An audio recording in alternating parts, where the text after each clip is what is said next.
Bem, chegamos ao momento em que vamos abrir a palavra de Deus e estamos ansiosos por isso. Esse é o momento em que nós nos voltamos para o Senhor, numa tentativa de encontrar algumas respostas para esse momento sensível e delicado que a gente está vivendo.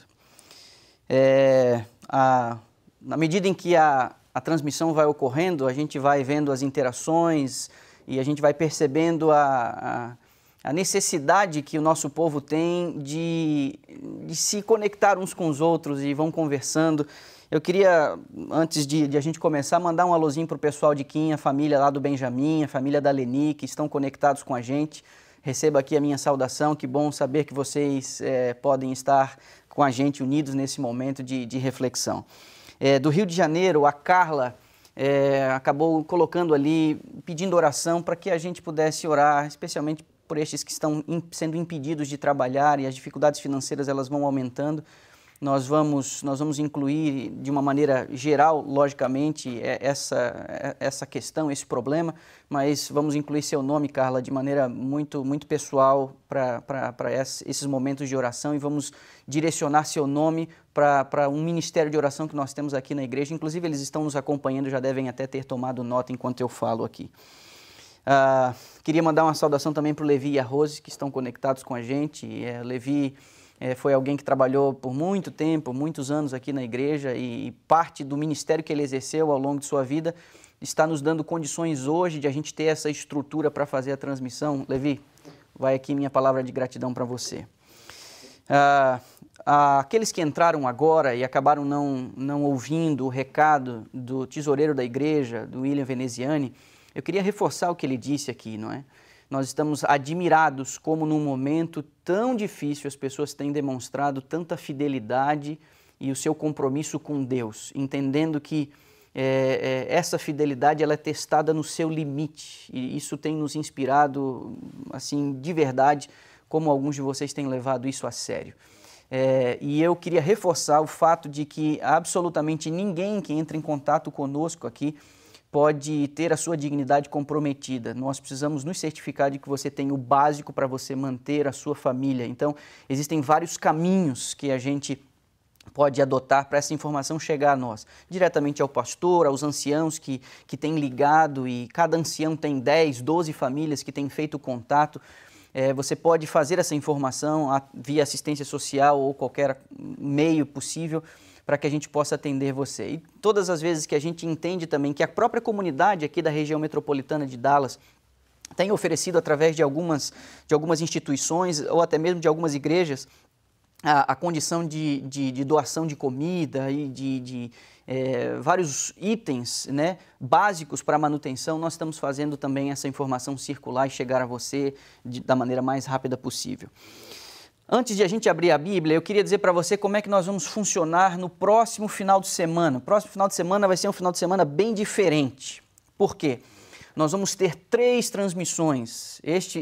Diferente do que a gente tem operado aqui apenas no sábado pela manhã, nós vamos ter 3 transmissões no próximo final de semana. Uma na sexta-feira, no horário do pôr do sol. O pôr do sol está bem próximo das 8 horas da noite.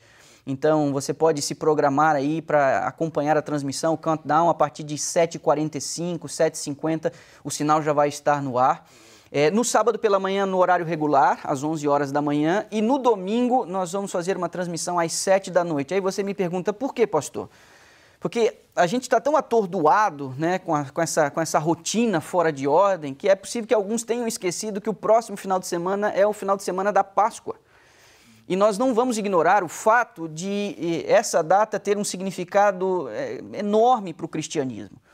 Mas, essa semana, em reunião com os anciãos, e nós estamos utilizando essas ferramentas que agora, né, todo mundo está utilizando para ter essas reuniões, nós oramos juntos, abrimos a palavra de Deus juntos e nós tomamos uma decisão como um corpo da igreja de que nós faríamos isso. E aqui eu quero dar uma coordenada. Daremos essas explicações e você pode, caso não tenha entendido alguma coisa assim, você pode fazer contato com a gente, mas eu queria que você prestasse atenção agora, porque isso vai exigir de você também um preparo. Na sexta-feira à noite, nós vamos reproduzir aqui alguns elementos utilizados na Páscoa, lá na 10ª praga, quando o povo de Israel estava para sair do Egito.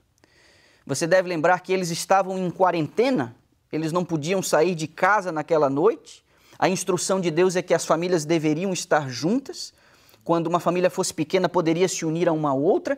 E eles tomaram uma refeição juntos naquela noite onde o anjo destruidor passa pela terra do Egito. Eles estavam guardados porque haviam colocado a marca, o sinal do sangue do cordeiro nos umbrais da porta. Nós vamos fazer algo semelhante. Temos limitações, vamos fazer algumas adaptações, mas eu queria que você providenciasse 3 ingredientes para essa semana, quando você tiver que sair a um supermercado para buscar alguma coisa. Eu queria que você providenciasse 3 itens. 3 itens. Está anotando aí? O primeiro item, eu queria que você providenciasse uma erva amarga. Ela pode ser uma rúcula ou qualquer outra folha verde que tem um sabor amargo. Não precisa ser muito. Quem sabe 1, 2 folhinhas para cada pessoa que vai estar reunida dentro da sua casa. E você precisa incluir as crianças nessa, mesmo os mais menores. Segundo item, eu queria que você providenciasse um suco de uva integral. Vem nessas garrafinhas, eu dei uma olhada essa semana quando fui ao supermercado, é um item que não foi esvaziado das prateleiras, você vai conseguir encontrar isso. E o terceiro item, eu queria que você providenciasse um pão sem fermento, aqueles flat que eles vendem, aqueles achatadinhos que não contém fermento. E essa é uma opção. A outra opção é que eu vou compartilhar com vocês a receita da Emery, do pão de Santa Ceia dela, que dizem aqui que é um dos melhores que tem. A Ranuse pode discordar um pouco, a Marina, mas eu tenho a receita do pão de Santa Ceia da Emery e eu vou compartilhar essa receita com vocês, os ingredientes e a forma de fazer. E aí, se você quiser fazer isso com as crianças durante a sexta-feira, interagindo com elas na cozinha ou alguma coisa assim, você pode fazer até um dia antes, não há problema, na quinta, seria uma coisa interessante também, você pode tirar lições desse momento com seus filhos. Então, ou você compra esse pão sem fermento, ou você pode fazer esse pão de Santa Ceia. Aí você pode estar aí com a dúvida na sua cabeça, mas você vai fazer a oração à distância e essa será uma Santa Ceia? Não, nós vamos utilizar os elementos, essa não tem o significado de uma Santa Ceia que nós realizamos aqui a cada 3, 4 vezes ao ano na igreja. Mas a mensagem da sexta-feira nós vamos usar estes elementos enquanto nós vamos discorrendo sobre eles. Ok? E você precisa providenciar isso para que essa transmissão da próxima sexta-feira tenha um significado especial para você. Inclusive, eu estou falando para outros de outros países, Argentina, Suíça, Brasil e outros lugares. Você pode se unir a nós também, não há problema nenhum. Só tem que providenciar esses 3 ingredientes, ok? Repetindo, uma folha amarga, uma erva amarga, a rúcula, quem sabe, é uma das mais conhecidas e uma das mais acessíveis. Um pão sem fermento, você pode fazer com a receita que a gente vai divulgar, ou você pode comprar esse pão sem fermento num supermercado, e um suco de uva integral, esses 3 elementos, ok? Acredito que vai ser uma experiência realmente muito interessante na sexta-feira, ao pôr do sol, nessa semana. No sábado, pela manhã, como eu disse, normal, às 11 da manhã, e no domingo nós vamos fazer outra, é um domingo de Páscoa, e aí a transmissão será feita às 7 horas da noite, ok? Se você tem sua Bíblia, por favor, tome a sua Bíblia em mãos.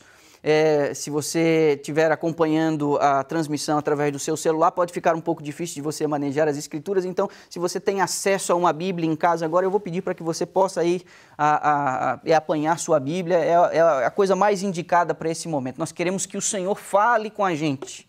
Nós temos a expectativa de que sua voz possa ser ouvida e que o nosso coração queime, semelhante ao que aconteceu com os discípulos em Emaús, quando Jesus, sem eles perceberem, caminhando com eles por aquele caminho, expunha-lhes as Escrituras. E enquanto ele expunha as Escrituras, o coração queimava. O meu sincero desejo nessa manhã é que o seu coração queime enquanto vamos abrir a palavra de Deus. Você pode se unir a mim mais uma vez em oração, tendo a Bíblia em suas mãos? Incline a sua cabeça, nós vamos orar. Deus e Pai, nós estamos humildemente nessa hora pedindo a tua ajuda. Essa mensagem para encontrar o seu destinatário só será possível pela ação poderosa do Espírito Santo de Deus. Nós temos dezenas e dezenas de pessoas que estão conosco agora nessa transmissão e outros tantos mais, centenas e quem sabe até milhares, que poderão assistir essa mensagem mais tarde. Se eles estão gastando o tempo deles para ouvir uma pessoa, um ser humano falar, isso seria uma perda de tempo. Por isso nós queremos ouvir tua voz através da Bíblia. Nós queremos que a Bíblia fale. Eu não quero dar uma interpretação pessoal da Bíblia. Nós gostaríamos nessa manhã que a própria Bíblia trouxesse luz sobre os seus próprios textos e que o Espírito de Deus pudesse nessa hora, enquanto as pessoas ouvem a mensagem, que o Espírito de Deus pudesse fazer a adaptação a cada coração. As nossas necessidades são necessidades particulares. A nossa experiência é uma experiência particular. E nós cremos também que a ação do Espírito em nosso coração também é uma ação particular. Por isso, Pai, por favor, ouve a nossa prece nessa hora. Nós nos colocamos nas Tuas mãos, em nome de Jesus. Amém.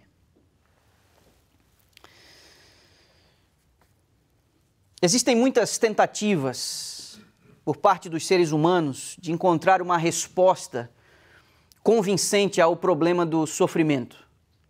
E esse é um tema, nesse momento, que tem tudo a ver com o que a gente está vivendo. E às vezes a gente fica se perguntando por que essas coisas acontecem.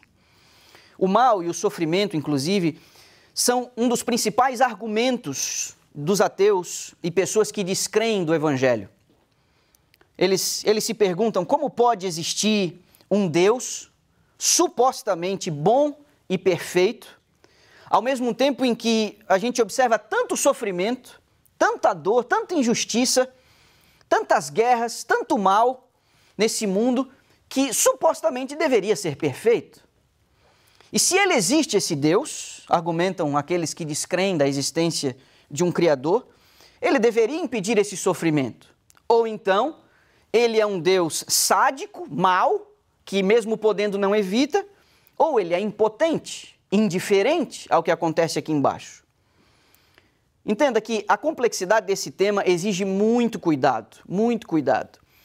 Eu, nos últimos dias, entendendo que precisaria tratar desse tema com você, busquei estudar e ler e consultar várias fontes diferentes para entender algumas percepções de estudiosos, de filósofos, nessa questão do sofrimento, que é um drama que se arrasta ao longo de toda a nossa história.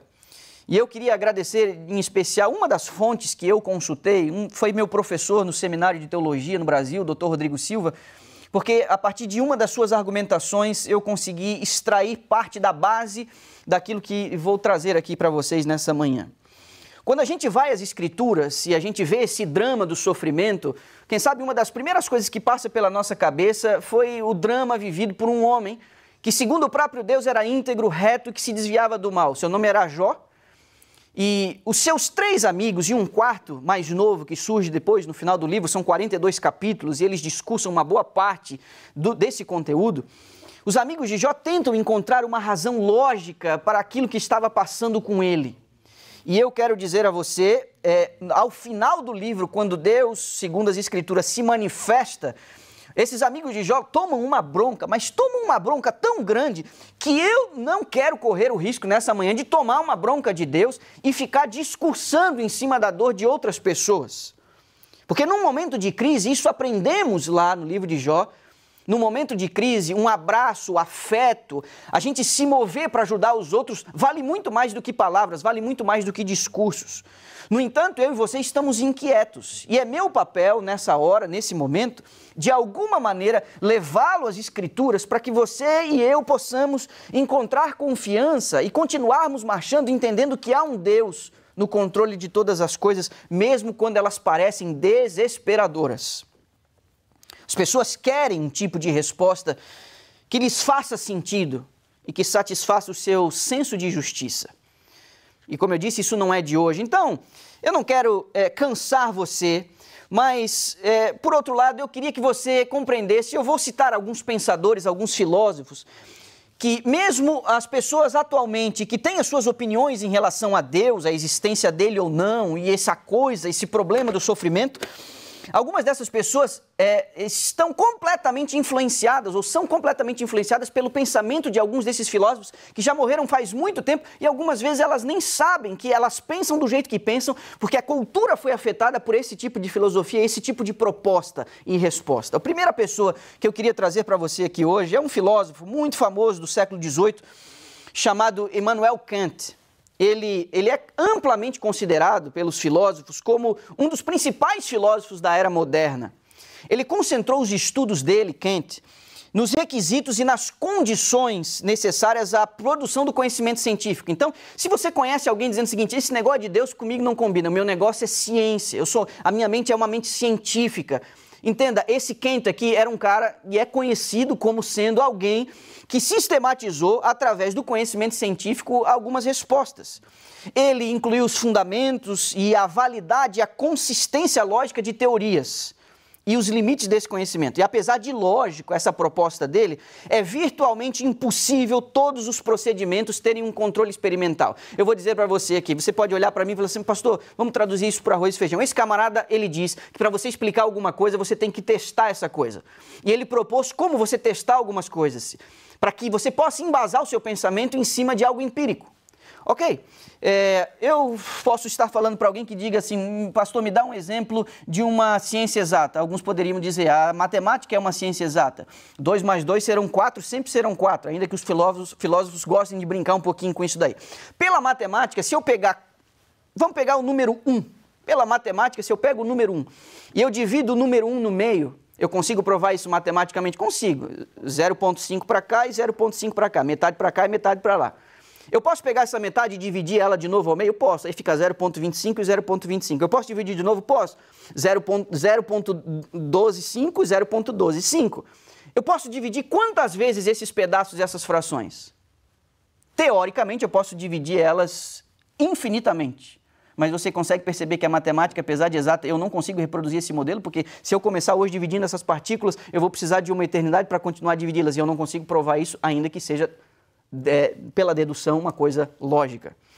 Depois desse camarada, veio um tal de Schopenhauer. Ele era um alemão, viveu no século XIX, e a partir desse idealismo de Kant, ele desenvolveu um sistema metafísico, ateu e ético, que tem sido considerado uma manifestação exemplar do pessimismo filosófico. Ele olhava à sua volta, tudo estava quebrado, tudo estava ruim, tudo afetado pelo mal e pelo sofrimento, então ele filosofou a partir disso. Então, considerado um verdadeiro pessimista. Ele desenvolve essa percepção em virtude do sofrimento estar presente em tudo aquilo que a gente vê. Então, há uma frase famosa dele em que ele diz assim, ao tentar perceber a verdade, né? A dor e o sofrimento são inevitáveis, segundo Schopenhauer. Eles são inevitáveis, irreprimíveis e, segundo ele, essenciais à vida. A única coisa que varia no sofrimento é a forma como ele se manifesta. Eu e você sofremos, a única coisa que nos diferencia é que o sofrimento vem para você de um jeito, para mim vem de um outro jeito. Está aqui esses camaradas tentando encontrar alguma resposta, filosofando, né, em torno desse tema tão sensível que é a dor e o sofrimento. Aí vem um outro, esse aqui é mais famoso, também alemão, é Nietzsche. Ele vem 2 gerações depois de Immanuel Kant, foi quase contemporâneo de Schopenhauer. Esse filósofo alemão, ele concorda com Schopenhauer ao incentivar as pessoas a viver o agora. Agora. Em vez de você viver na esperança de um futuro melhor, de um futuro bom. Inclusive, Nietzsche considerava a esperança o nosso maior flagelo. Olha a proposta dele. A esperança é o pior problema que o ser humano pode ter. E ele culpava Platão, Sócrates e o cristianismo por desviarem a atenção das pessoas da única vida que temos, que é o hoje, o agora, para a gente ter uma esperança ilusória de uma vida futura. Eu não sei você, mas eu discordo muito de Nietzsche. Eu não sei como alguém poderia viver sem esperança, porque o agora só nos traz preocupações. Você não concorda comigo? Seria, segundo Nietzsche, verdade que a esperança é para os tolos, para os fracos, que não conseguem vencer seus traumas nesse momento, que não encontram soluções dentro de si, que não conseguem superar suas dores e seus sofrimentos? É para os tolos a esperança? Eu não sei se você concorda com ele, mas ao final dessa mensagem é possível que a Bíblia nos apresente algum tipo de resposta e refutação para essa vida sem esperança e sem sentido. Aí você tem outros 2, eu vou regredir um pouco mais no tempo. O primeiro deles, que eu queria falar, era Platão. Filósofo grego do 4º século a.C., foi o aluno mais famoso de Sócrates. Ele argumentava, e eles pensavam muito parecidos, Platão e Sócrates, que o prazer e o sofrimento, eles coexistem, estão aqui, prazer e sofrimento estão aqui, por todos os lados. E a felicidade, segundo eles, só pode ser experimentada se você também experimentar o sofrimento. Porque assim, não tem como você ter um estado pleno de felicidade. É o sofrimento que faz você almejar algo bom. É o sofrimento que faz, por contraste, fazer você entender o que é o bom, o que é a felicidade, o que é o bem.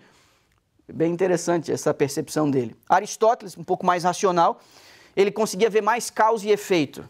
Ele via o sofrimento determinado de forma rígida pela natureza. Ou seja, tudo que você faz tem uma consequência e os sofrimentos são resultado de ações e escolhas que a gente faz e que tem os seus desdobramentos. Vale a gente lembrar que a filosofia grega, e eu volto a dizer, eu não quero cansar você muito com essas teorias, mas esses camaradas que pensaram muito no passado, eles influenciam a forma como as pessoas pensam hoje. E muitos cristãos, às vezes, bebem conceitos sem compreender exatamente de onde veio, de onde surgiu esse tipo de pensamento. E é um pensamento que você, quando está vivendo um drama muito grande, alguns de nós pensamos assim, Deus se esqueceu de mim. Alguns dizem, eu acho que Deus não existe, porque se ele existisse, como é que ele não toma conta de mim? Você percebe que o sofrimento e a dor nos levam a pensar, às vezes, semelhantes a essas pessoas que ignoravam completamente a existência de um Deus criador e pessoal?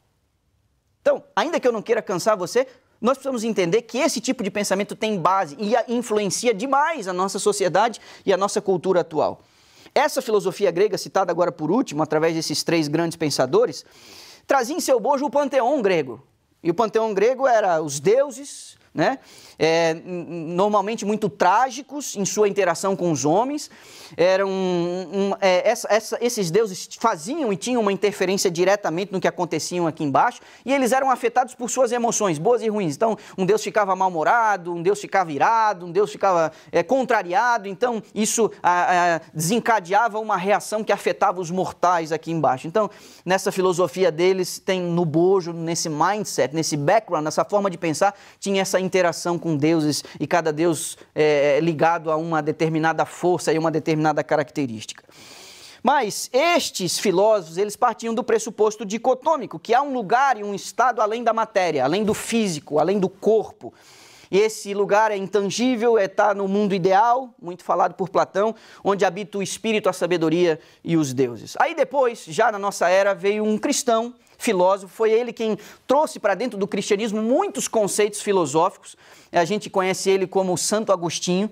Ele viveu no IV século e ele falava algo também sobre o sofrimento. Ele diz que se Deus não pudesse tirar algo bom do sofrimento, ele não permitiria que esse tipo de coisa nos atingisse. Traz um pouco mais de conforto, não? Percebe o que Agostinho disse?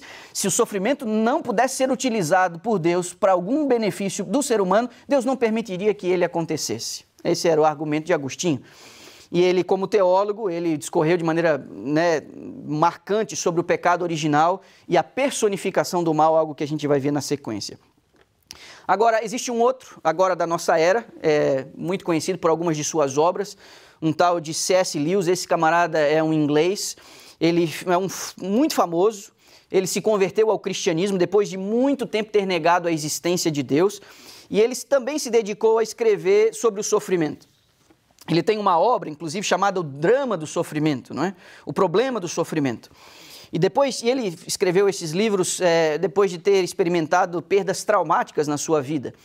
O seu argumento central, o argumento de C.S. Lewis, é que contra essas suposições da não existência de Deus, da sua indiferença ou da sua incapacidade, que mesmo Deus sendo onipotente, ele não agiria contra a natureza por ele mesmo criada. C.S. Lewis traz para dentro da discussão do sofrimento a questão do livre-arbítrio. Essa regra Deus não quebra, de que você tem controle sobre a sua vida e você dá a palavra final em relação ao seu destino. Nós vamos utilizar isso hoje aqui em nossa reflexão. C.S. Lewis disse certa vez, se você excluir a possibilidade do sofrimento, que a ordem da natureza e a existência do livre-arbítrio envolvem a nossa existência, você vai descobrir que excluiu a própria vida. Ou seja, isso faz parte desse nosso drama. Mas, e agora, chega de filósofos, eu queria que você fosse ao Salmo 73. Porque alguém, mesmo não sendo considerado filósofo, ele era um artista, um músico, um poeta, ele parou para pensar sobre isso. E nós estamos falando de alguém aí na casa dos seus quase 3.000 anos atrás.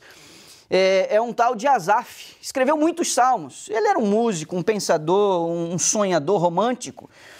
E esse Asaf, ele, semelhante a alguns de nós, ele fazia algumas reclamações às vezes. E no Salmo 73 nós temos o registro de uma dessas suas reclamações. E eu queria que você acompanhasse alguns versos comigo, ok? Salmo 73, observe os versos 2 até o 5, primeiro eu vou dando as outras referências. Quanto a mim, porém, quase me resvalaram os pés. Pouco faltou para que se desviassem os meus passos. Olha no verso 3, olha a confissão que ele faz. Pois eu invejava os arrogantes, ao ver a prosperidade dos perversos. Para eles não há preocupações, o seu corpo é sadio e nédio. Não partilham das canseiras dos mortais, nem são afligidos como os outros homens. Observe, antes de eu ir para o próximo verso, Asaf está dizendo o seguinte, eu quase me perdi, porque quando eu olhei para os homens maus, eu percebi, cara, tudo vai bem para eles. Os caras não ficam nem doentes direito, parece. Por que as pessoas ruins, elas acabam se dando bem? Repare, verso 9, ele diz, contra os céus desandam a boca e a sua língua percorre a terra. Verso 13, com efeito, inutilmente conservei puro o coração e lavei as mãos na inocência. Ele está aqui filosofando, né? Parece que eu estou fazendo o que é certo e não adianta de nada. E aí no verso 16 ele diz, em só refletir para compreender isso, achei muito pesada essa tarefa para mim. Você se identificou com Asaf? É difícil demais para você também compreender um pouquinho isso, as injustiças da vida. E por que bons sofrem e às vezes os maus parecem que desfrutam de uma vida sem problemas, sem dramas e tudo mais?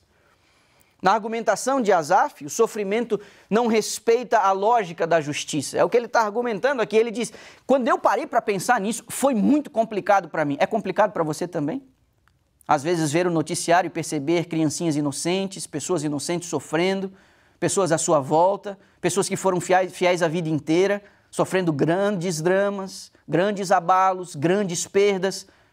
Então, meu amigo, eu acho que quando Asaf escreve aqui nos Salmos, ele traduz um pouco dos seus sentimentos. E Deus preservou estes sentimentos nas sagradas letras, para que eu e você pudéssemos encontrar um pouco de empatia, entendendo que este drama atravessa os séculos, afeta todo mundo.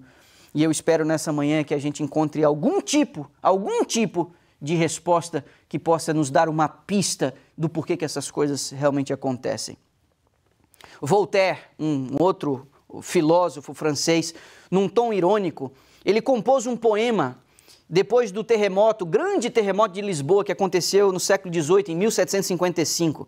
E nesse poema, eu acho que ele até extrapola a ironia, ele até é sarcástico, ele questiona Deus. Por que Deus permitiu, e ele não cria na existência de Deus, mas ele questionou Deus, por que Deus, se existe, permitiu uma tragédia como essa, sendo que parte da cidade de Lisboa, onde ficavam os prostíbulos, ficou em pé, intacta, não destruída, e outras catedrais ali às margens, na região metropolitana de Lisboa, foram abaixo com aquele terremoto em pleno horário da missa. E ele fez esse questionamento, e isso realmente parece atordoante. Que Deus é esse? Parece que não tem uma certa lógica e o seu senso de justiça comprometido. Logicamente, esse homem desconsiderava a existência de Deus. Sem querer parecer simplista ou tentar cravar aqui uma resposta definitiva sobre o drama do mal e do sofrimento, eu queria considerar com você, de fato, alguns aspectos desse multifacetado drama, porque você não pode considerar ele apenas olhando num ângulo, numa perspectiva. Isso é muito mais complicado do que a gente imagina. E eu volto a dizer para você o que eu disse no começo, eu não quero tomar a bronca de Deus como os amigos de Jó. No entanto, a Bíblia nos apresenta algumas respostas em relação ao problema do mal e ao problema do sofrimento. E eu queria que você fosse comigo a duas passagens dos evangelhos agora. Nós vamos primeiro a Mateus capítulo 13, porque é o próprio Jesus quem se pronuncia em relação ao mal. E ele faz isso no meio de uma parábola muito conhecida, que é a parábola do joio e do trigo. E ele, ao dizer que joio e trigo convivem juntos, e o trigo na parábola tem a intenção de comunicar àqueles que fazem a coisa certa, um grão que frutifica, um grão que dá frutos, e ele está falando do joio como um símbolo das pessoas ruins, das pessoas que não dão frutos, das pessoas que só atrapalham, e ele diz que joio e trigo eles vão juntos até o final, até a colheita. E ele se coloca como sendo aquele que fará a colheita. Mas no verso 28, ele nos dá uma pista do porquê o joio está no meio do trigo. E é o que eu queria que você observasse. Ele, porém, lhes respondeu, verso 28, um inimigo fez isso. Ele, ao tratar do drama da vida e a diferença de bons e maus, entendendo que haverá no final uma colheita, ele coloca um agente no meio dessa bagunça e ele chama esse agente de inimigo. Para aqueles que acreditam que o mal é apenas uma força, uma ideia ou apenas a ausência do bem, deixa eu dizer a você, Jesus trata o mal de forma personificada, ele trata o mal como uma pessoa, não apenas como os desdobramentos e da atuação desse alguém, mas de uma figura específica, e ele chama essa figura de inimigo. É o inimigo que faz isso, é o inimigo que compromete ou que tenta comprometer a colheita. Perceba, o segundo texto, aqui ele é até mais explícito e usa palavras até um pouco mais duras. Está em João capítulo 8. Se você está em Mateus, João está um pouquinho à frente de onde você está, passando por Marcos, Lucas, e aí você já encontra o Evangelho de João. Aqui foi numa discussão tensa, uma discussão pesada com a elite religiosa de sua época, que Jesus ele se pronuncia nesses seguintes termos. João capítulo 8. O verso é o 44, olha o que ele diz: vós sois do diabo, que é o vosso pai, e quereis satisfazer-lhes os desejos. Ele, está falando do diabo, foi homicida desde o princípio e jamais se firmou na verdade, porque nele não há verdade. Quando ele profere mentira, fala do que lhe é próprio, porque é mentiroso e pai da mentira. Você consegue perceber? Jesus fala desse inimigo e agora ele dá o nome, que é o diabo, e ele está dizendo que o diabo ele tem os seus cúmplices. Porque ao falar com as pessoas que atendem os anseios dos seus planos diabólicos, ele está falando, vocês são filhos do diabo. Não que eles foram gerados no ventre do diabo, não é isso que Jesus está falando, mas na mentalidade hebraica, quando alguém é chamado de filho de alguém, ele está associando essa identidade com essa outra pessoa. E Jesus está dizendo aqui que o diabo, ele age, ele é homicida, ele é mentiroso, ele é pai da mentira, ele é homicida desde o começo e ele tem seus comparsas que agem segundo os seus interesses. Pois bem, o outro texto, nós vamos sair, é também da pena de João. Aqui lemos as palavras de Jesus, descritas na pena de João, mas nós vamos agora ao livro do Apocalipse, lá no capítulo 12. Lembra que nós estamos tentando montar um quebra-cabeça. De quem é a culpa de tudo isso que está acontecendo no mundo agora? Como que a gente pode analisar este cenário? E depois de a gente ter percebido como alguns filósofos falaram do mal e do sofrimento, desconsiderando o transcendente, a maioria deles, nós estamos indo às Escrituras e agora Jesus está dizendo que há um inimigo, de que ele é mentiroso, de que ele é homicida, mas João fala da origem deste inimigo. E eu queria que você observasse os versos 7 a 9 do capítulo 12 do Apocalipse. Muitos de nós temos familiaridade com estes textos. Houve peleja, que diz a tua Bíblia aí? Onde aconteceu essa guerra? No céu. Perceba os personagens agora. Miguel e os seus anjos pelejaram contra o dragão. Também pelejaram o dragão e seus anjos. Há dois times aqui, você consegue perceber? E eles estão em linha de colisão. Todavia, diz o verso 8, não prevaleceram, nem mais se achou no céu o lugar deles. E foi expulso o grande dragão. E para alguém que possa ter alguma dificuldade de interpretar que dragão é esse, o próprio João diz, esse dragão é a antiga serpente, que se chama Diabo e Satanás, o sedutor de todo mundo. Sim, ele foi atirado para a terra e com ele os seus anjos. E eu não queria desanimar você, mas olha o que diz o verso 12 aí na sequência.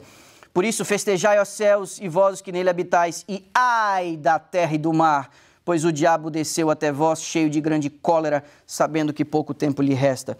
Ouça o que vou lhe dizer aqui, Jesus está falando de um inimigo, Jesus diz que ele é homicida, Jesus diz que ele é mentiroso, ele diz que ele tem os seus comparsas, os seus cúmplices, mas aqui nas Escrituras a gente percebe a origem desse anjo.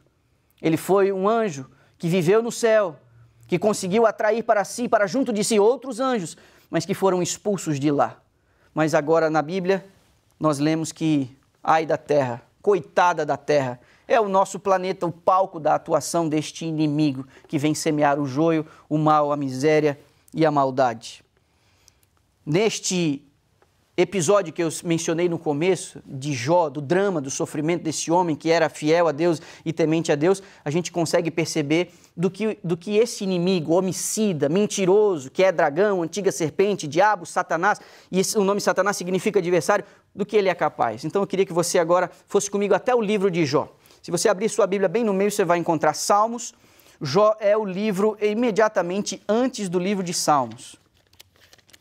Ele é escrito basicamente em tons poéticos, mas há registro da narrativa histórica. E eu queria que você observasse no capítulo 2, lembrando que, segundo os especialistas, os eruditos, o autor do livro de Jó é Moisés e foi o primeiro livro da Bíblia a ser escrito. Eles dão algumas razões para isso. Essa é a referência mais antiga que nós temos do inimigo das almas, a referência mais antiga que a gente tem de Satanás. E é interessante, porque aqui nós percebemos do que ele é capaz e onde Deus compõe com essa atuação de Satanás. Jó capítulo 2, eu queria que você observasse primeiro o verso 7. Então saiu Satanás da presença do Senhor e feriu a Jó de tumores malignos, desde a planta do pé ao alto da cabeça. Nós estamos no capítulo 2. Jó é ferido pessoalmente, na carne, de um jeito horroroso. No capítulo 1, ele não é ferido, mas no capítulo 1 ele perdeu tudo. Ele perdeu sua família, ele perdeu seus bens, ele perdeu suas posses. No capítulo 1 é descrito que um vento colocou abaixo as suas edificações, de que a mortandade chegou e matou o seu rebanho. A gente consegue perceber no capítulo 1 Satanás manipulando as leis da natureza, porque a ele foi permitido, em certa medida, atuar sobre as coisas de Jó. E Jó manteve-se firme. Mas no capítulo 2, agora nesse desafio entre Deus e Satanás, é dada autorização para ele tocar em Jó. E agora lemos aqui que foi com feridas malignas, um horror essa atuação de Satanás. Observe o verso 3, porque antes de tocá-lo, eles tiveram um diálogo, e o verso 3 do capítulo 2 diz: perguntou o Senhor a Satanás: observaste o meu servo Jó? Ninguém há na terra semelhante a ele, homem íntegro, reto, temente a Deus e que se desvia do mal. Observe agora o final do verso 3 do capítulo 2. Ele conserva a sua integridade, embora me incitasses contra ele para o consumir sem causa. Você tentou jogar ele contra mim. Meu irmão, essa história revela algo surpreendente. Algo que nem Jó e nem os seus amigos ao longo de todo o livro consideraram. Foi impedido eles esse conhecimento, mas eu e você sabemos. Em certa medida, o inimigo das almas tem poder para atuar em nosso planeta. E aqui fica evidente no diálogo que Deus teve com Satanás, que assim, você tentou usar o sofrimento para jogar Jó contra mim. Meu irmão, essa, quem sabe, é uma das ferramentas mais poderosas nas mãos do inimigo para colocar as criaturas contra o seu Criador. E eu queria chamar a sua atenção para isso. Você não desconsidere. Há aqui um agente nesse drama chamado planeta Terra, um planeta contaminado pelo mal e pelo sofrimento. E esse agente, o primeiro agente, é um inimigo. Foi o inimigo que fez isso. Jesus chamou ele de homicida, Jesus chamou ele de assassino, Jesus chamou ele de mentiroso. Nós sabemos que ele foi expulso do céu. A Bíblia diz: ai da terra, coitada da terra, porque o diabo desceu até vós. E aí você fica se perguntando: mas por que Deus permitiu tudo isso? Fique aqui até o final da transmissão. Nós vamos oferecer a você uma resposta, pelo menos da limitação da nossa percepção em relação ao estudo das Escrituras. Há aqui algumas pistas. Eu disse a você, o problema do mal e do sofrimento tem muitas facetas. Nós vamos explorar aquelas que nós conseguimos descobrir através das Escrituras. E a primeira face do sofrimento é: há um inimigo causador do mal e da dor. Nós não podemos desconsiderar isso. Fica evidente aqui a existência do mal. E essa personificação, como eu disse, ele é tratada de maneira pessoal, numa entidade chamada de inimigo, de adversário.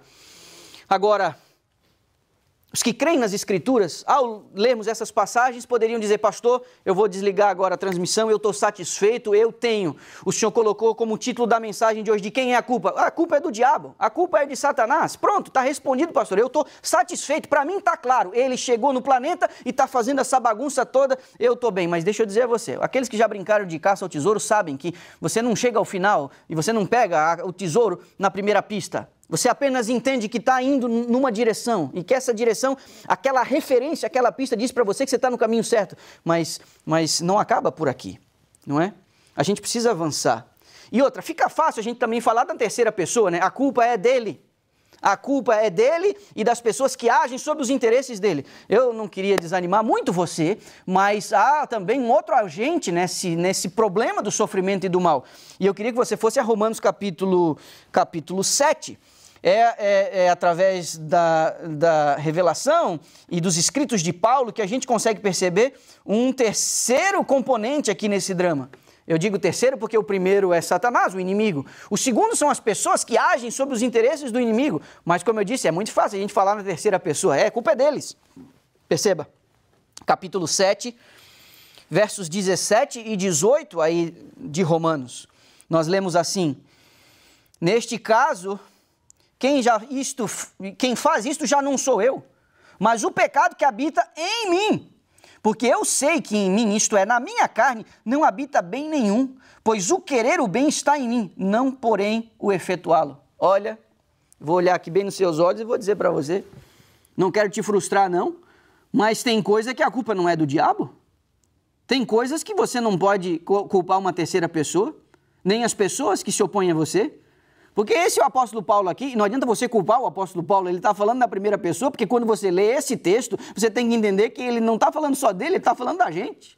Eu preciso entender, Manolo. Às vezes eu quero fazer o que é certo, mas eu não consigo, por quê? Porque eu tenho um problema dentro de mim.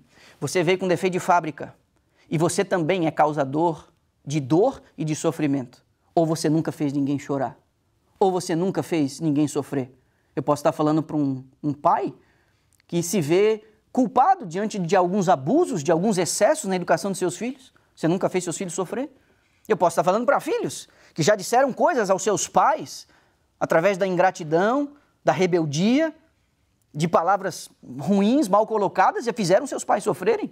Você nunca fez ninguém sofrer? Você nunca fez o cônjuge sofrer, um colega de trabalho sofrer? Nós também somos causadores de problemas. Nas palavras de Jeremias, no capítulo 13, a gente lê em outros termos, mas o mesmo conceito a gente consegue perceber. Jeremias capítulo 13, temos o problema do inimigo, temos o problema do diabo, temos o problema das pessoas que agem sobre os interesses dele, mas também nós somos parte do problema. Nós também fazemos as nossas lambanças, nós também cometemos os nossos erros, alguns deles gravíssimos. Jeremias capítulo 13, o verso 23, pode acaso o etíope mudar a sua pele ou o leopardo as suas manchas? Então poderias fazer o bem, estando acostumados a fazer o mal? Olha o que Jeremias está dizendo. É o mesmo Jeremias que em algum momento diz assim, o enganoso é o coração do homem irremediavelmente mal. Nós temos problemas, meus irmãos, nós temos que considerar isso.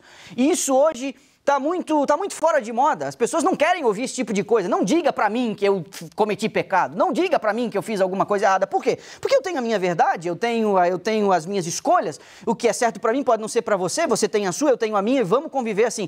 Esse relativismo não combina e está nos levando à ruína. Nós não temos como relativizar bem e mal. Nós não temos como relativizar. Aqueles que creem nas Escrituras, aqueles que se auto-intitulam cristãos, precisam compreender que a palavra pecado não pode sair de moda, porque esse é o nosso grande vírus. Esse vírus que nos infectou nos leva a agir também sobre os interesses do inimigo, que é mentiroso e homicida desde o começo. Como a gente faz para neutralizar esse mal em nós? Mas, você percebeu? Há o inimigo, as pessoas, sejam os outros ou nós mesmos, há um outro agente nesse problema todo chamado planeta Terra. E aqui vem através das palavras sábias de Salomão. Um pouco antes de onde você está, nós encontramos o livro de Eclesiastes, está depois de Provérbios. E Salomão filosofando, e ele gostava muito de filosofar, no verso 11 do capítulo 9, olha o que ele diz. Isso aqui se choca de frente com as teorias, por exemplo, de Aristóteles, que via causa e efeito em tudo, e se choca também com a filosofia de Schopenhauer, que achava que tudo estava conectado a uma causa e que as coisas poderiam ser explicadas de maneira experimental. Mas olha o que Salomão diz, e Salomão agora, ele ao filosofar sobre o drama da vida, ele diz assim, verso 11 do capítulo 9, vi ainda debaixo do sol que não é dos ligeiros o prêmio, nem dos valentes a vitória, nem tampouco dos sábios o pão, nem ainda dos prudentes a riqueza, nem dos inteligentes o favor, pois tudo, porém, depende do tempo e do acaso. Oxe, olha o que você está vendo aqui. Você está vendo que o inimigo causa problemas, as pessoas causam os problemas, eu causo problema, mas nós temos um outro problema aqui, o problema do acaso. Nós não temos como colocar um carimbo, como diz o Dr. Rodrigo Silva, um carimbo de transcendental em tudo que acontece. Como se tudo tivesse um significado, ou é Deus ou é o diabo. Não, meu irmão. Tem coisa que acontece sem a interferência de nenhum agente. É simplesmente obra do acaso. É certo que um tal de Gautier chegou a dizer, o acaso é o pseudônimo de Deus quando ele não quer assinar. Nós podemos entender que muitas vezes a gente atribui ao acaso, a uma coisa que acontece sem nenhum propósito. Às vezes até Deus está por trás disso, mas nós não temos como saber algumas dessas coisas. E segundo Salomão, tem coisa que acontece por acaso.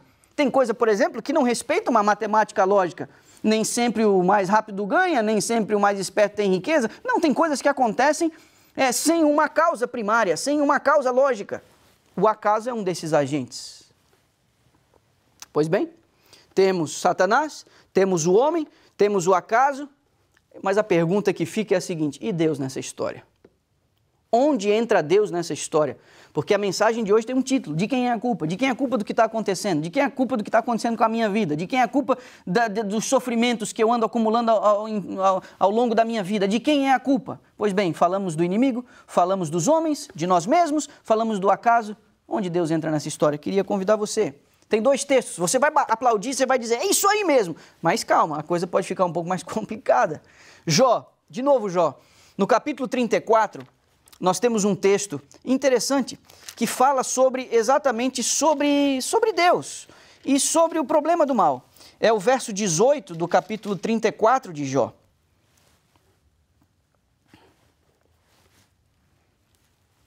Jó, capítulo 34,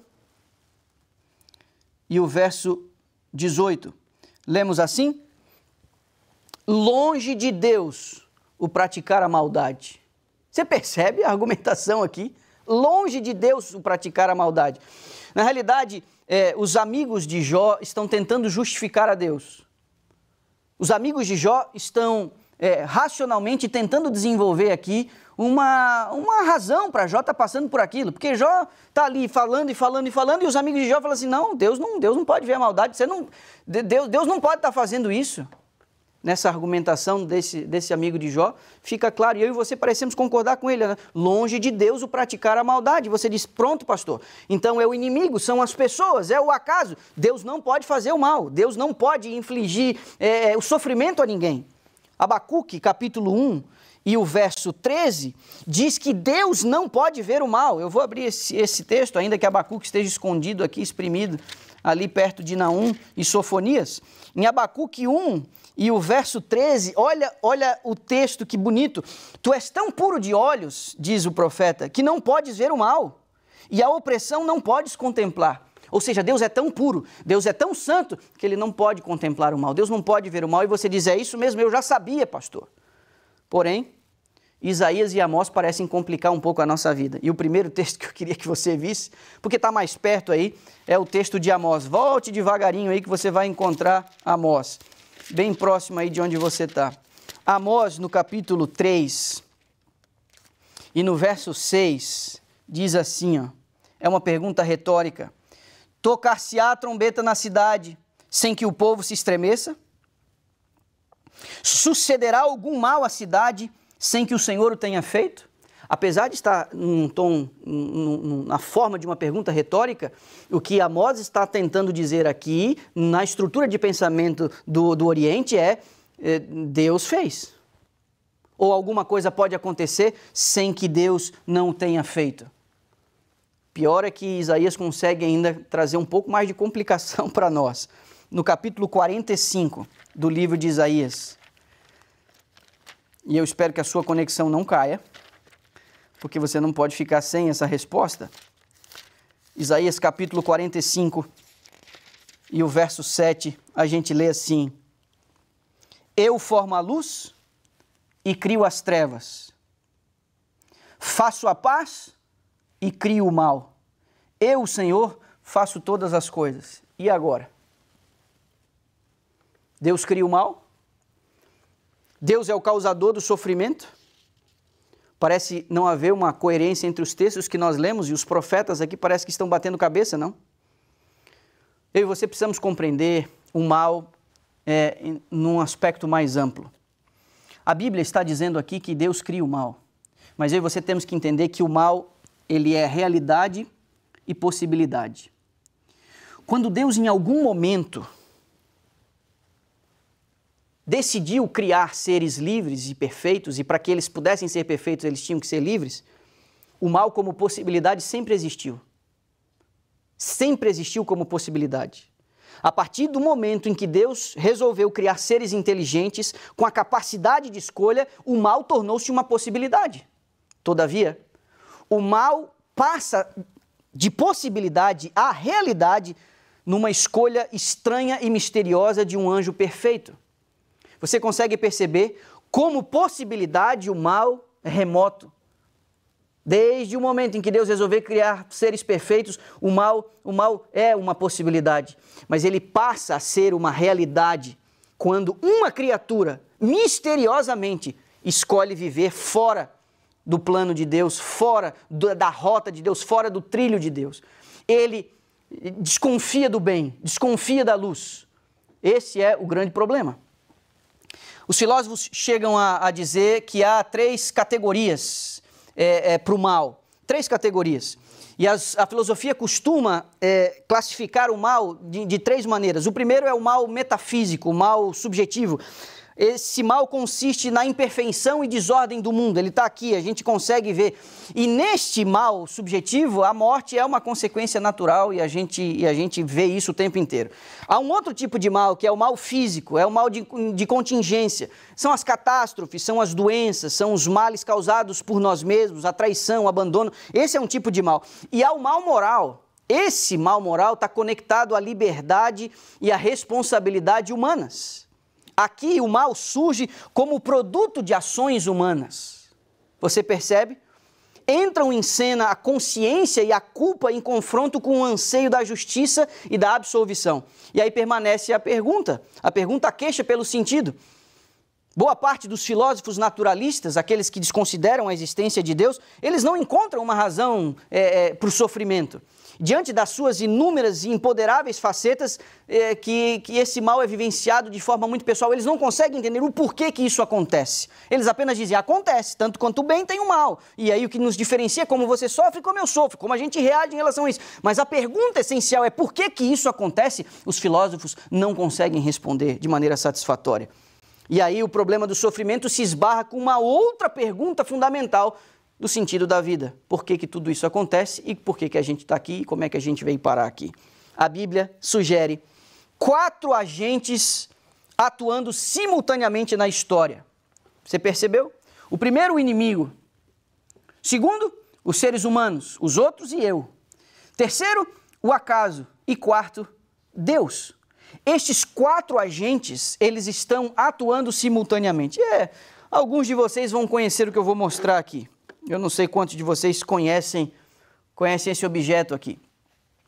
Isso aqui é um joystick, é um controle de um videogame antigo que foi criado na década de 70. Ele era mais tradicionalmente conhecido como Atari. Recentemente eu descobri que eles estavam relançando esse videogame com alguns jogos 2D extremamente simples, assim, com um gráfico bem limitado. E este videogame, quando ele foi lançado, você conseguia conectar e ele vivia dando problema. Isso aqui vivia dando problema, estragava muito fácil, né? E as pessoas tinham que abrir e ajustar e soldar os componentes aqui. E aqui você conseguia jogar com uma outra pessoa, vários desses joguinhos. Você conseguia jogar 2 pessoas jogando simultaneamente. E aí a evolução do videogame, se você de fato jogou num desse daqui ou conhece esse daqui, você já viveu alguma coisa, viu? Mas as coisas foram evoluindo, né? Evoluindo. E um dos fabricantes mais famosos aí da atualidade usa esse tipo de controle aqui, esse tipo de controle.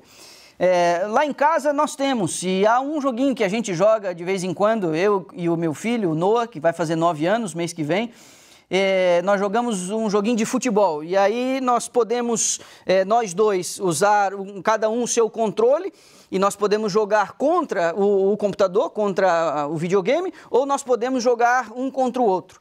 Mas, de vez em quando a gente vai aí na casa das pessoas, num Thanksgiving, num Natal, as pessoas têm esse videogame e aí você consegue jogar com vários ao mesmo tempo. A última vez que eu estive lá na casa do Elias, inclusive, nós jogamos, eram 4 pessoas, e o filho do Elias me parece ser um hábil jogador desse joguinho do FIFA.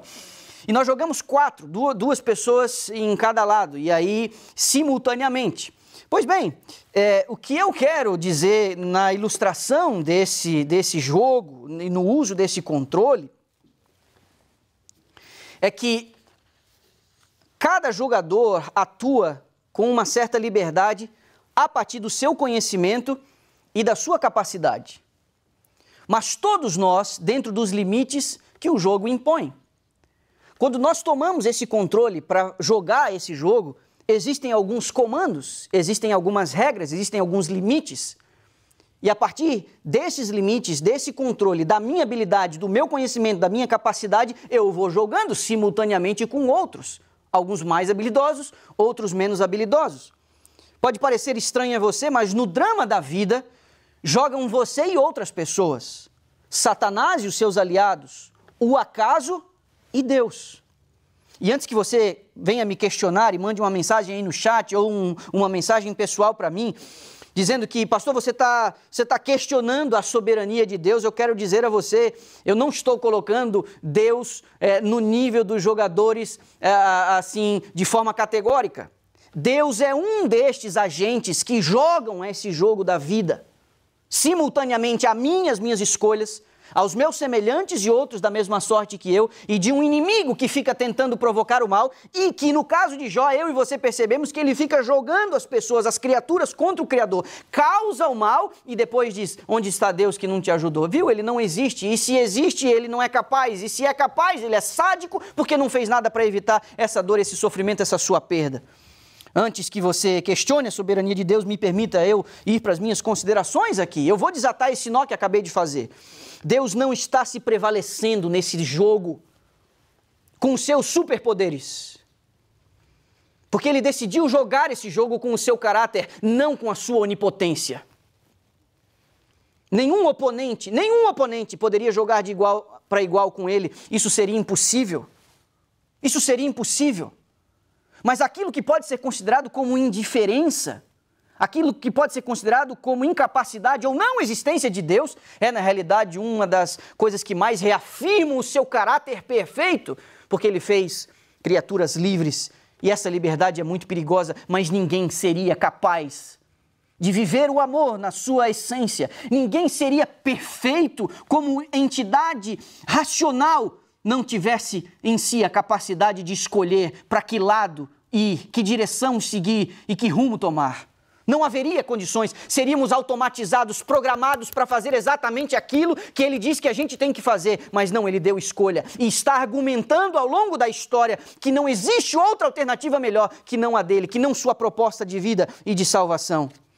O problema é que Satanás, ele conhece muito bem as regras do jogo, mais até do que eu e você. E ele induz muitas vezes as pessoas a culparem a Deus por aquilo que Ele apenas permite. Ele induz, inclusive, as pessoas a acharem que é obra do acaso, às vezes, aquilo que Deus faz de maneira direta. Não, isso é obra da natureza. Não, isso é obra de lei, causa e efeito. Isso não tem nada a ver com Deus. E Ele vai jogando com as pessoas de acordo com seus pressupostos, de acordo com a maneira como as pessoas pensam. Para os crentes que creem em Deus, Ele joga de uma maneira. Para os que não creem na existência de Deus, Ele joga de uma outra maneira, mas sempre visando afastar as pessoas desse Criador que é preocupado e interessado diretamente em suas criaturas. E aqui, meu irmão, eu vou dizer a você, nesse jogo onde você tem agentes atuando simultaneamente, para mim a grande beleza está na encarnação. Porque Deus reduziu, e aqui eu coloco entre aspas, Deus reduziu o seu tamanho propositalmente para jogar esse jogo. Por muitos e muitos séculos, Ele utilizou-se de pessoas, de mensageiros, de instrumentos para comunicar as suas verdades, para comunicar seu plano. Ele enviou pessoas à sua frente, mas houve um momento na plenitude do tempo, segundo Paulo, que Ele resolveu vir em pessoa.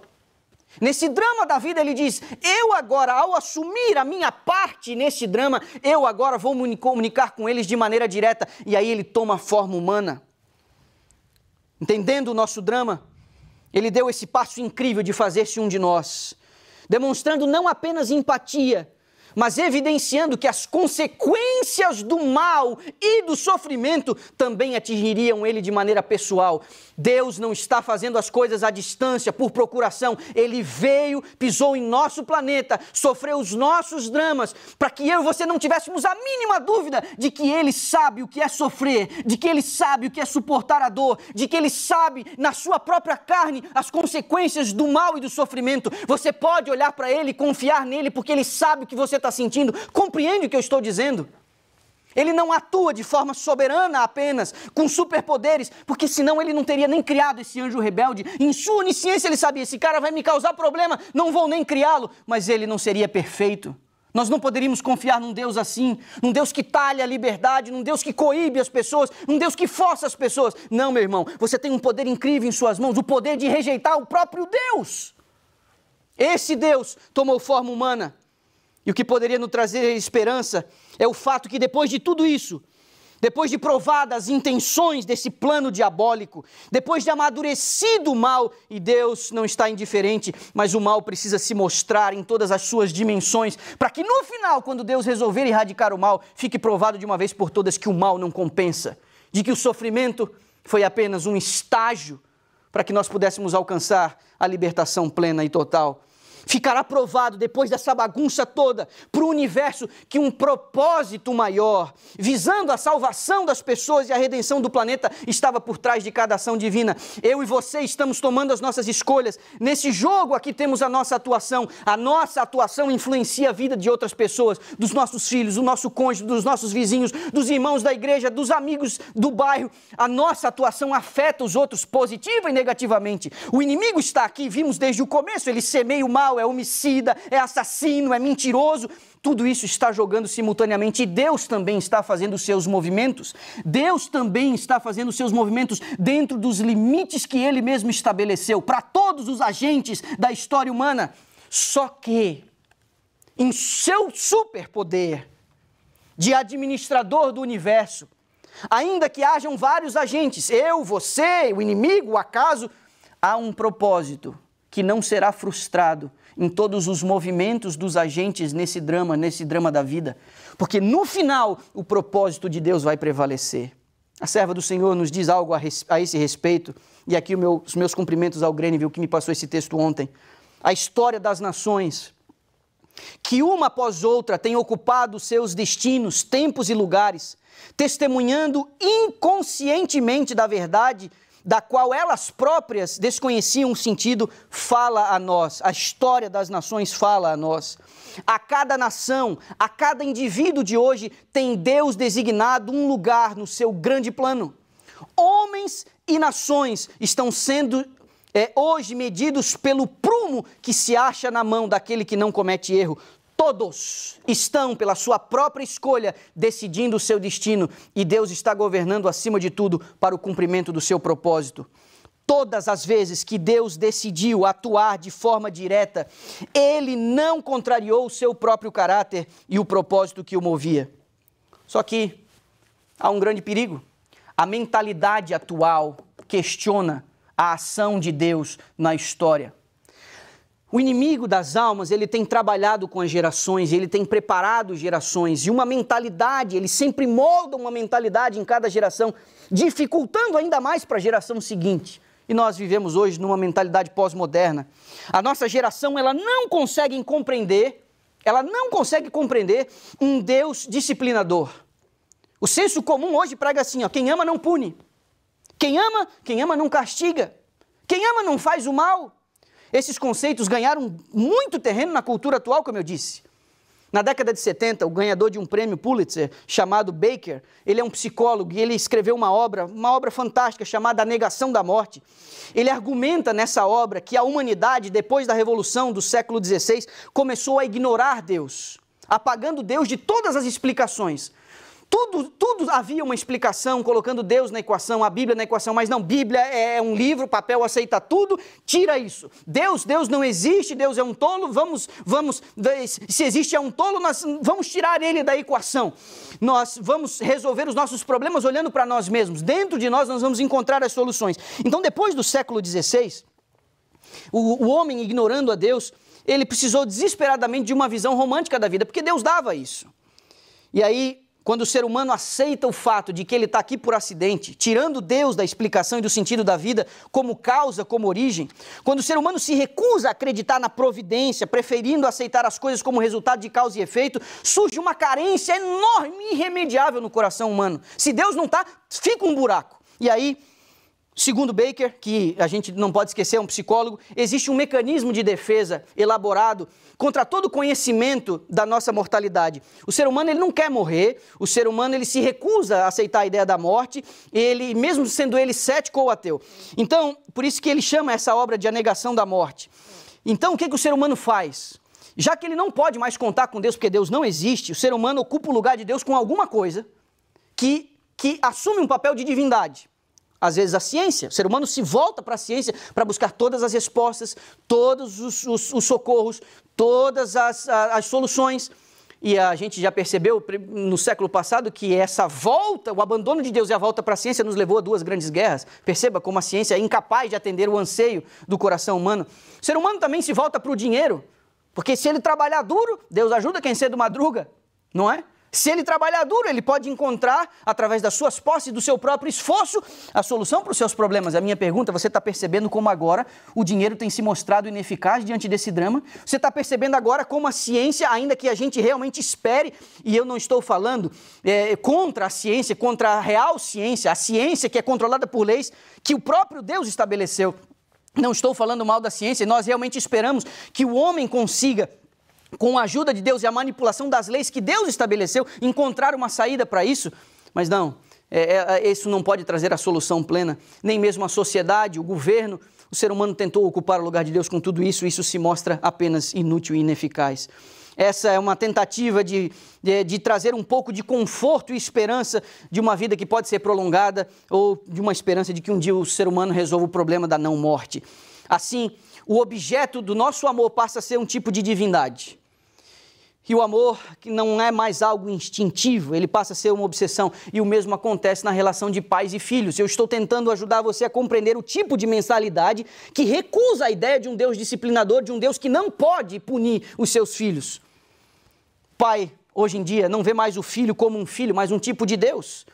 Um Deus que o pai tem que servir, que o pai não pode contrariar, que o pai tem que ceder, porque o pai não deseja que esse filho, que é um objeto divino, agora não se volte mais contra ele, achando que ele precisa comprar o amor do seu filho. E aí ajuda a entender um pouquinho a nossa geração atual, completamente incapaz de ser contrariada.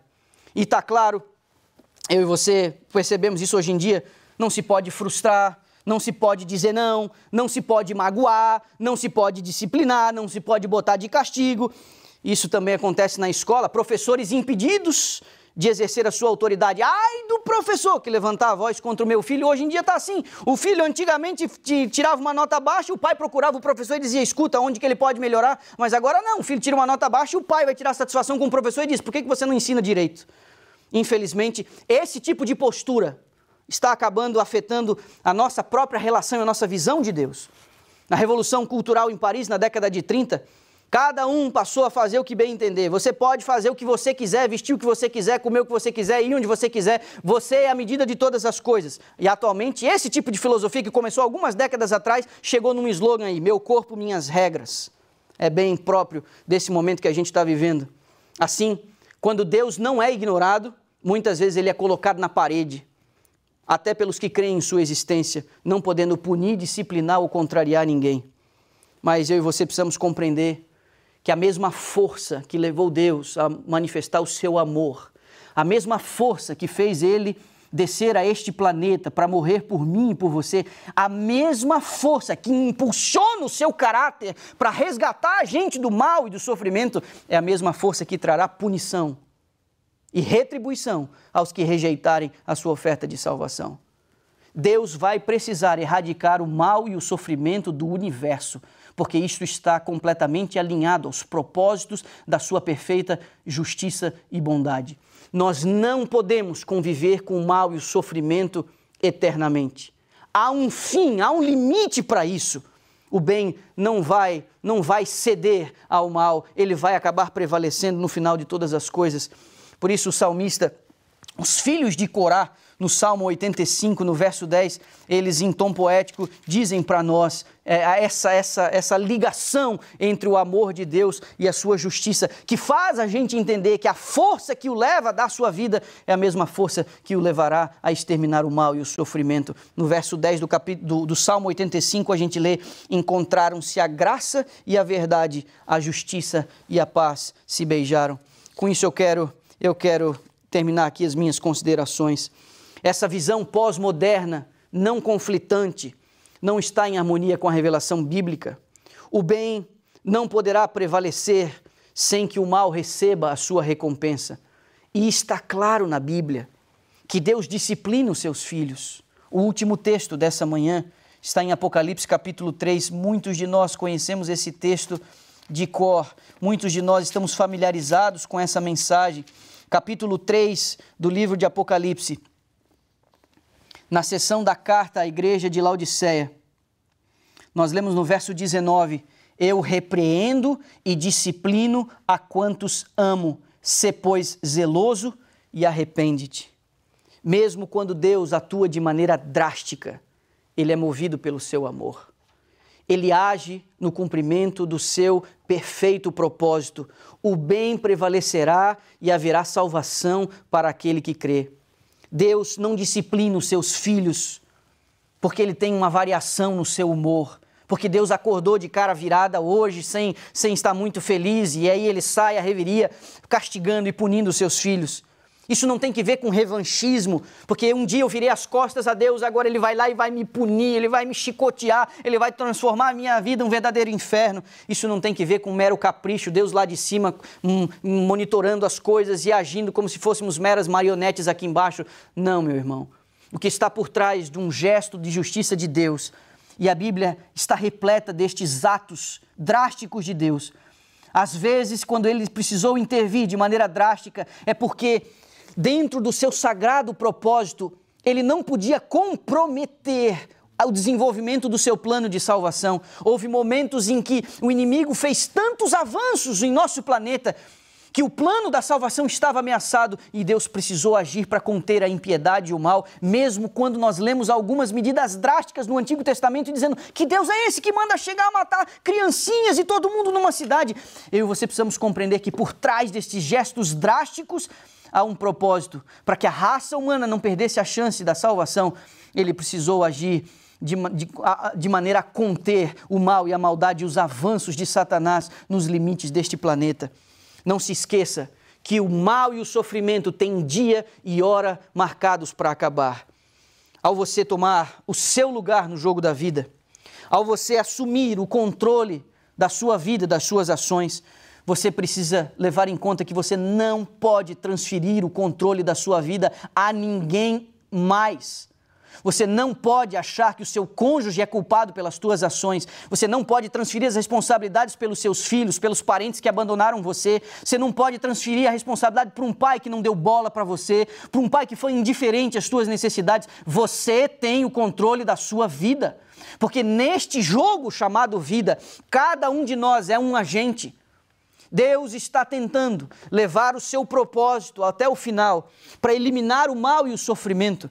E eu volto a dizer, para aqueles que acham que Deus não está levando isso a sério, olhe para o Nazareno encarnado, olhe para os evangelhos e perceba a sorte experimentada por Jesus. Ele experimentou em seu corpo no madeiro os nossos pecados. Ele suportou sobre si toda a maldade, o pior da humanidade, para que pudesse oferecer a nós uma rota de fuga. Eu e você temos a chance de escapar dessa. Ao inimigo, ele continua atuando e botando a culpa em Deus. Há pessoas que agem sobre os seus interesses porque não deixam se influenciar pela luz e pelo bem, e eles vão aumentando as dores e os dramas da humanidade. Eu e você, quando nos afastamos de Deus, também somos agentes do mal, sofremos o mal sem consolo, sofremos o mal sem paz, infligimos o mal sobre as pessoas. Mas, por favor, permita que este agente chamado Deus, que age não utilizando somente os seus poderes e sua soberania, mas age utilizando o seu caráter, tentando levar a gente a compreender sua misericórdia e sua bondade. Permita que esse agente possa controlar, ajudar você a tomar boas decisões, para que os teus movimentos sejam mais sincronizados com o dele, para que haja um entrosamento entre você e Deus, para que ao final, neste jogo, ao final, neste drama, você seja contado entre os salvos quando ele voltar para nos buscar. Eu disse a você no começo, eu não quero parecer simplista, eu não quero cair na besteira dos amigos de Jó. Eu só quero dizer a você que nós temos responsabilidade pessoal no destino de nossa vida. Eu quero dizer a você que um dia, algumas coisas que estão para nós hoje sem explicação, o livro do Apocalipse diz que Deus vai abrir os livros, Ele vai mostrar os registros, tudo está sendo registrado. A Bíblia diz, inclusive, que os justos julgarão os anjos, e Ele se refere aos anjos rebeldes. É Deus passando uma temporada com os salvos, dizendo, foi desse jeito aqui que eu fiz, por causa disso, disso e disso. E como se já não bastasse Ele ter pago o preço do mal e do sofrimento, Ele ainda dará explicações. Que Deus humilde é esse, que se rebaixa a esse ponto. Que Deus extraordinário é esse. O meu desejo é que você, junto com sua família, mantenha os seus olhos fixos no Redentor, naquele que um dia se levantará, naquele que um dia voltará para nos buscar. O meu desejo é que você mantenha a sua fé e a sua confiança em Deus, mesmo que essa semana lhe falte recursos, mesmo que algumas contas passem a se acumular na sua vida, mesmo que você olhe para os seus filhos tentando passar esperança para eles e eles naquela ingenuidade toda, achando que você tem todas as soluções e você sabe que não tem. Eu peço que você se volte para Deus e permita que Ele se manifeste a você de maneira tão pessoal, de que você comece o seu dia com Deus, de que você se ajoelhe na sua sala, de que você possa, diante do vasto universo, diante de anjos e demônios, que fique claro de que lado você está e onde você tem depositado a sua confiança. Esse é o meu sincero desejo. E que todos um dia, quando Jesus voltar a essa terra, para resgatar a sua família, para resgatar os seus, que você possa estar contado entre os salvos, para a glória do Deus eterno. Eu convido você nesse momento a inclinar a sua cabeça, nós vamos orar.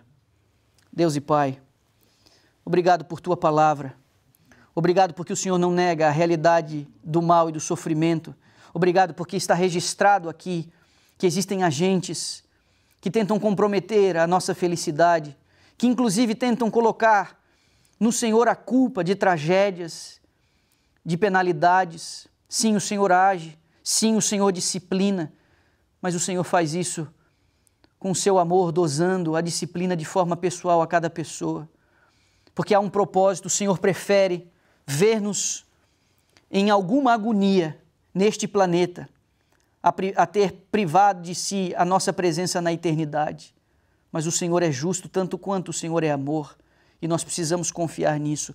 Age no governo, age na sociedade, age nas nações, age na ciência, age no capital, age, Senhor, onde o Senhor achar que deve, para o cumprimento do Teu propósito e para a salvação da raça humana. Age em nossa vida, para que o Senhor nos devolva a alegria da salvação, para que o Senhor coloque um cântico novo em nossos lábios, para que o Senhor firme os nossos pés numa rocha segura, para que quando o Senhor voltar, estejamos entre os resgatados e redimidos para a glória do Teu nome. Obrigado, Jesus Cristo, por ter pago o acesso à eternidade. Nós te louvamos e oramos em Teu nome agradecidos. Amém.